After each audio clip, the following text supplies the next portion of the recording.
এই গুড নিউজটা শুনে হয়তো যারা ডাব্লিউবিপিএসসি পরীক্ষার্থী বিশেষ করে ফোর্ড এসআই তারা কিন্তু একটু হলেও আশ্বাস পাবে, একটু সাহস তাদের বাড়বে।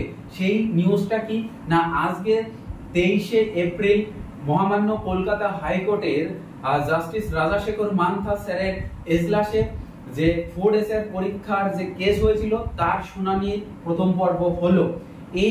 এই কেসের শুনানিতে আজকে যেটা দেখা গেল ফাইনালি সেটা হলো যে এই নিয়োগ প্রক্রিয়ায় আপাতত স্টে অর্ডার পড়ে গেল এবং এর যে দায়িত্বভার, তদন্তের দায়িত্বভার দেওয়া হলো সিআইডি কে এবং এই সিআইডির উপর নির্দেশ দেওয়া হয়েছে যে আগামী 22শে মে এর মধ্যে কিন্তু তাদের রিপোর্ট পেশ করতে বলা হচ্ছে।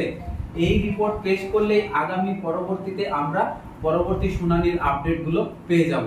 সুতরাং কোথাও না কোথাও যেন চাকরি প্রার্থীদের বিশেষ করে ডাব্লিউবিপিএসসি ফোর্ড এসআই পরীক্ষার্থীদের যে একটা নতুন আশ্বাস, নতুন একটা জোয়ার কিন্তু ভেতরে কাজ করছে।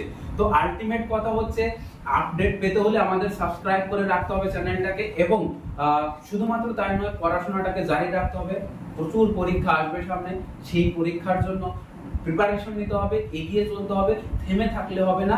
তোমার প্রিপারেশন চলবে, আন্দোলন চলবে, এই আপডেট গুলো পাওয়ার জন্য আমাদের চ্যানেলেও জুড়ে থাকতে হবে। সো এই পর্যন্ত থাকলো, আবার দেখা হবে অন্য একটা ভিডিওতে।